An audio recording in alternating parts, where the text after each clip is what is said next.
about 2 cents, Mr. Yance again.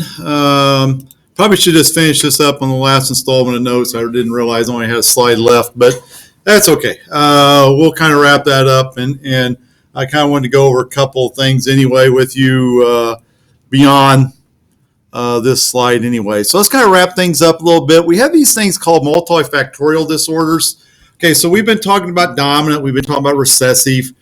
We've talked about incomplete dominance, codominance, all these things that make genetics very, very complex. Unfortunately, not every disorder, diseases, illnesses are simply, hey, here's a gene. If you have this gene, you get this disease. I wish it was that simple for all these things, but you guys know that's not the way it works, okay? Heart disease, cancer are two great examples of diseases or disorders, however you want to call them, that are multifactorial. A lot of times what that means is there needs to be a genetic component and there needs to be an environmental component. And that's what makes these very difficult, and why it's kind of tricky.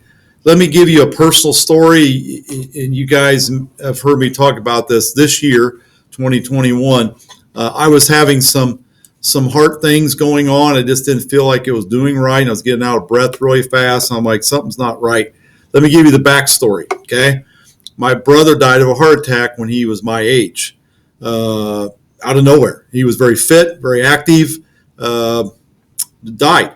My other brother, they're both older than me, 10 and 9 years older, he also had some heart issues about my age. All right, so I'm thinking, I started having these issues, so I went and had it checked. Now, luckily, I just have to be on medication because here's the thing. I didn't have the blockage that my older brother had that died of a heart attack, because it's not just a simple case.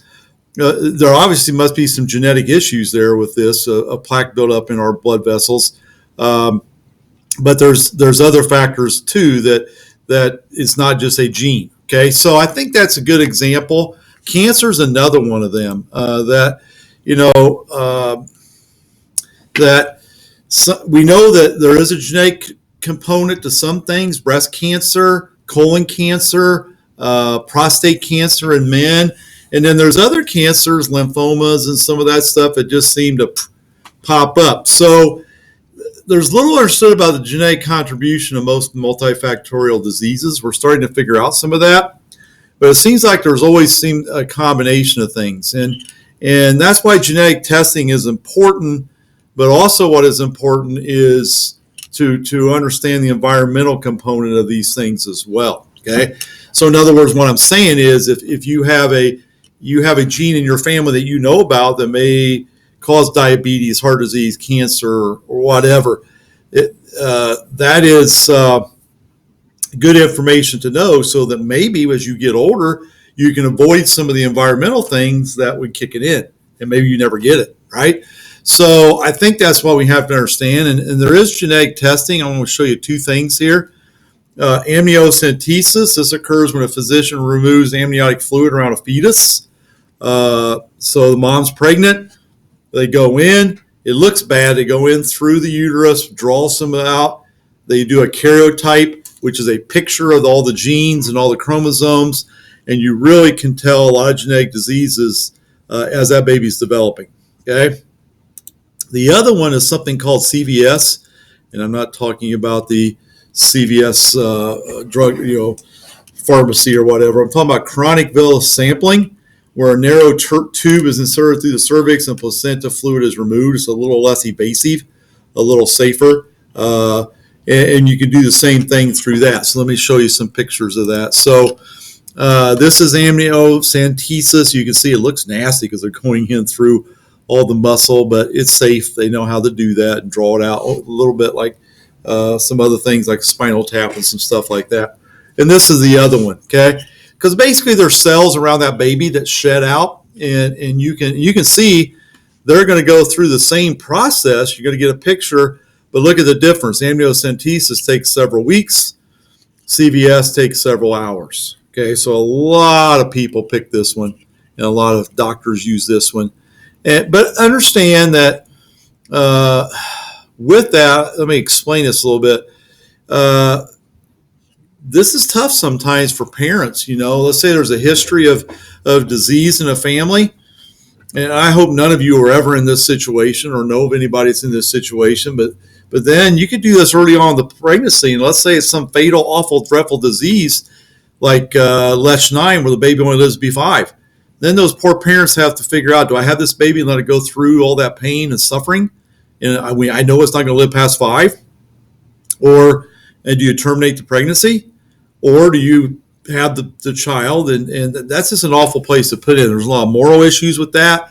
There's a lot of things that go with that. So that's a downside to some of this genetic testing, is we can tell the result of the baby before it's born. Okay, and I hope that none of you are ever in that situation. That's just the downside to genetic testing. But there's other things that we can draw out of there, and we can do some things. Like my anatomy class, I was talking about hydrocephalus. Well, that'd be good to know, so I can know I got to do a C-section and treat that baby as soon as it's born, and the people are prepared. Okay, so see, there's good and there's bad with all this stuff, but that's kind of how that works. Okay, I just also want to show you something else real quick. That's Mendel stuff that we talked about earlier. I probably should have showed you that later. But the other thing I think is interesting is I'm going to put this slide up. It's going to take some explanations. Okay, so we have a big controversy brewing still today with the Olympics, and it dates back to here. Okay, these guys, East Germany, put men in women events and kind of pulled off a fast one. So they started doing genetic testing if you're a boy or a girl, and it's really crazy now with this whole issue with transgender and that kind of thing. And I'm not even getting into that, okay? But I will say that there are some women. This is a 400 runner that has come under a lot of controversy because there's a disease that I didn't go over. I kind of took it out of slides. It's called Klinefelter's, where you're an XXY. Okay. Now, the argument is you got 2 X's, so you have a lot of female hormones and characteristics, but the Y makes you a male.